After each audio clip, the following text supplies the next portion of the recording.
நேபாள் நாட்டுடைய ராசுவா பகுதியில் நேற்றைய தினம் மிகப்பெரிய ஒரு வெள்ளப்பெருக்கு ஏற்பட்டிருக்கிறது. கிட்டத்தட்ட 160 பேர் உயிரிழந்திருக்கிறாங்கன்னு செய்திகள் வந்து கொண்டிருக்கிறது.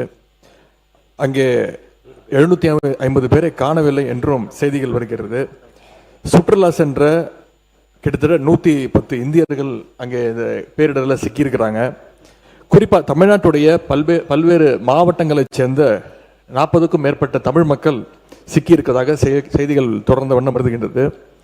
நேபாள் சென்ற குடும்ப உறுப்பினர்களை தொடர்பு கொள்ள முடியலன்னு இங்க இருக்கக்கூடிய அவங்களுடைய குடும்பத்தினர் மிகுந்த பதட்டத்திலையும் அச்சத்திலையும் இருக்கிறாங்க. இந்த சம்பவத்தில் எத்தனை தமிழர்கள் சிக்கியிருக்காங்க, அதில் எத்தனை பேர் நாம் மீட்டெடுத்திருக்கிறோம்.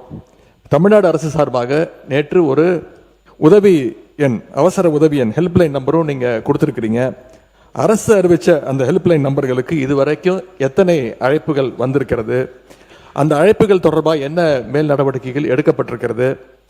இந்த நிலைமையில் தமிழர்களை பத்திரமா மீட்டுட்டு வர்றதுக்கு தமிழக அரசு சார்பாக ஒரு சிறப்பு அதிகாரியை, ஒரு ஸ்பெஷல் ஆஃபீஸரை இந்த அரசு நியமிச்சிருக்கிறதா, அவங்க நேபாள் போகிறதற்கான திட்டங்கள் எதுவும் இருக்கிறதா, மேலும் இந்த பெருவெள்ளத்தில் சென்னை நீதிமன்ற ஓய்வு பெற்ற நீதிபதி திரு சிவஞானம் அவர்கள் பாதிக்கப்பட்டிருக்கார் என்ற செய்திகள் வந்துகிட்டு இருக்கிறது.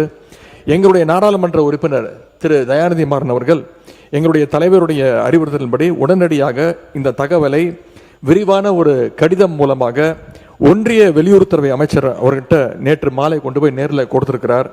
இந்த இக்கட்டான நேரத்தில் பாதிக்கப்பட்ட குடும்பத்திற்கு நாம் அனைவரும் பாதுகாப்பாகவும் உறுதுணையாகவும் இருக்க வேண்டும் என்று கேட்டுக்கொண்டு இந்த சம்பவம் தொடர்பாக அரசு உரிய விளக்கம் அளிக்குமாறு நான் கேட்டுக்கொள்கின்றேன்.